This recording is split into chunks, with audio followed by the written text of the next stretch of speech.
Good morning student, સુપ્રભાત.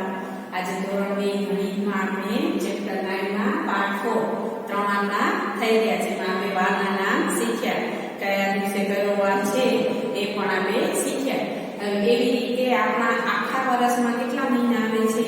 તો કે 12. તો એ 12 મહિના છે એમાં અંગ્રેજી મહિના એટલે કે ઈસવીસન પ્રમાણે પણ અને ગુજરાતી મહિના એટલે વિક્રમ સંવત પ્રમાણે પણ આપણે શીખવાના રહેશે. આ વસ્તુ તમારા માટે થોડી નવી છે. ભલે આપણે બોલતા હોઈએ કયો મહિનો છે, તો ગુજરાતી મહિના પણ આવડવા જોઈએ અને અંગ્રેજી એટલે ઈસવીસન પણ આવડવા જોઈએ અને વિક્રમ સંવત પણ આવડવા જોઈએ. તો આપણા વર્ષમાં કેટલા મહિના હોય છે? 12. અને 12 મહિના છે એના બધાના અલગ અલગ નામ છે.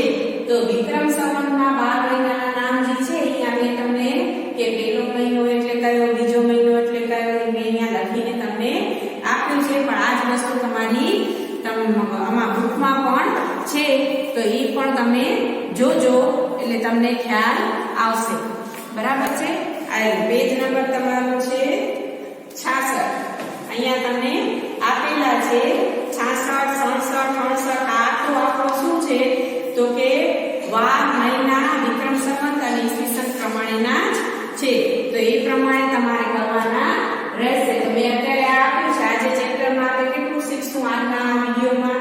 તો કે વિક્રમ સંવતના મહિના.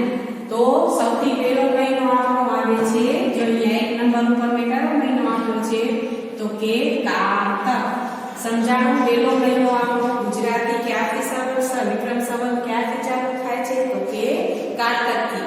જે આપણો આજે લાસ્ટ ડે છે. આજે જોઈએ ને તો આજે અમાસ છે કારતકની. તો આજે આ કારતક મહિનો આપણો પૂરો થાય છે. સૌથી મહિનો કયો છે? તો આપણો આ વર્ષ ગુજરાતી મહિના પ્રમાણે દિવાળી આવે ને એટલે આપણે બળો આવે એટલે આપણું નવું વર્ષ ચાલુ થાય. કારતક મહિનો ત્યારથી ચાલુ થાય છે. અને એના પછી કયો આવશે? તો એના દિવસ કેટલા હોય? તો કે 30. અને એ કેવી રીતે હોય? તો કે તિથિ પ્રમાણે. વિક્રમ સંવત હોય હંમેશા તિથિ પ્રમાણે હોય છે. તો એમાં દિવસ 30 જ હોય. એકમથી કરીને પૂનમ સુધી અને પાછો એકમથી કરીને અમાસ સુધી.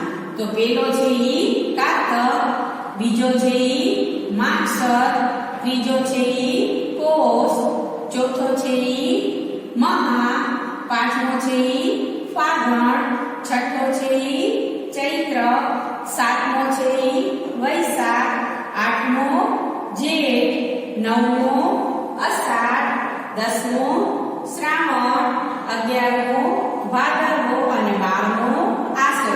એટલે 1 થી કરીને 12 મહિના આપણે અહીંયા કરેલા છે અને ઈ આપણે શીખવાના છે. જે વાર આપણે પેલો સોમવાર, બીજો મંગળવાર, એવી રીતે મહિના પણ શીખવા પડશે. મહિનામાં વિક્રમ સંવત અને ઈસવીસન એટલે કે અંગ્રેજી પ્રમાણે આવશે.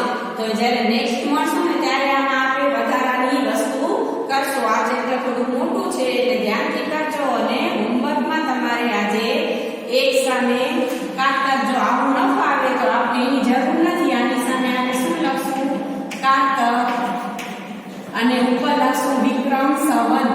બરાબર છે? વિક્રમ સંવત પ્રમાણેના મહિના. તો કારતક, માગશર, પોષ,